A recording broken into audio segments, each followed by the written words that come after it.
Alright guys, we're going to be finding the best route. So it's our new unit. It's on something called Hamilton circuits, and it's a different Hamilton than the Alexander Hamilton we learned about early in the year. So different guy, but same spelling of the last name. And this is more of the typical discrete math type topic.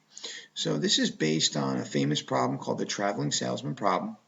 The idea behind this problem is based on trying to find the best route for a salesman making 3 stops and then returning home.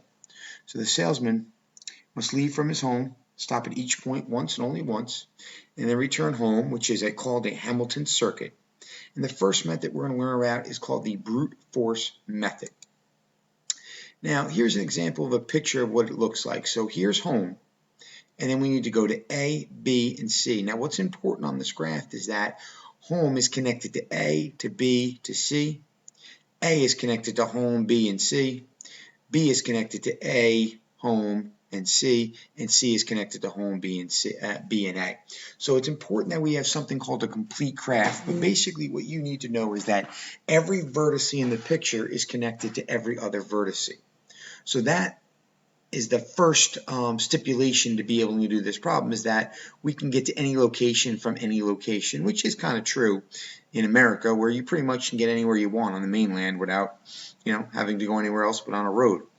So the first thing we need to do is we need to determine how many routes there are that are possible from start to where we start at home and we end at home and we touch A, B, and C. And to do this, we use the formula n minus 1 factorial, where n represents the number of stops. So in this case, there's 4 stops: home, A, B, and C. And since we put the 4 in for n, we end up with 3 factorial, which is 3 times 2 times 1, which equals 6.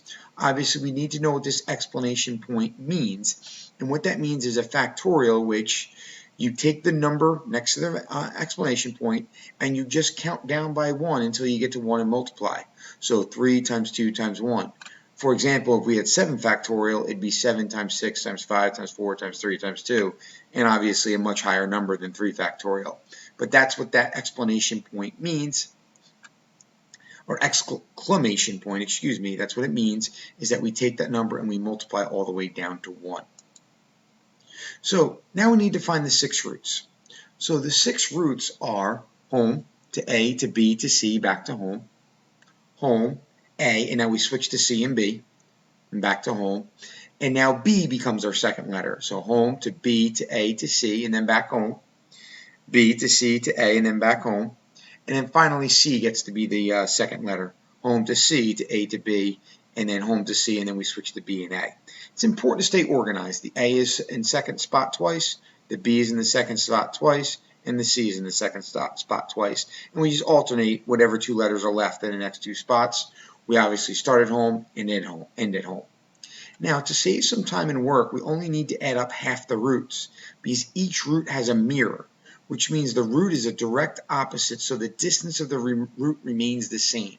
So, for example, home to A to B to C to home is the reverse of home to C to B to A to home, which means they're mirror roots. They're 2 different roots, because order does matter here, but their lengths are going to be the same.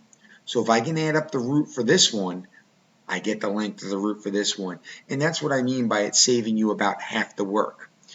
So once we find all 6 roots, you're going to want to find your mirrors, so you make sure you get all the unique roots, but you're not doing the same problem twice. So let's try one. So this is what a problem looks like. It's labeled in this way, and all these numbers mean is distance from the points. Don't get caught up in how long the lines are. They're irrelevant. So home to A is, let's say it's all miles. So home to A is 9 miles. Home to B is 8 miles. Home to C is 6 miles. A to B is 5 miles. B to C is 7 miles. And A to C is 10 miles. And now I'm literally just going to add them up. Home to A to B to C. Well, home to A is 9. A to B is 5. B to C is 7. And 7 to home is 6. And that adds up to 27. 9 and 5 is 14, 21, 27, which means the mirror is 27. Now we go home to A, which is 9, and then A to C, which is 10, C to B, which is 7, and then B back to home, which is 8. So 9 plus 10 plus 7 plus 8 is going to be 34, which also means its mirror is 34. And finally, home to B is 8, B to A is 5, A to C is 10, and C back home is 6. 8 plus 5 is 13, plus 10 is 23, and 6 is 29. So this and its mirror are both 29. So now we know our best route is home to A to B to C to home, which is 27. But if you wanted to, you could go home to C to B to A to home. So in that sense, we'd save on gas if we're taking the shorter route.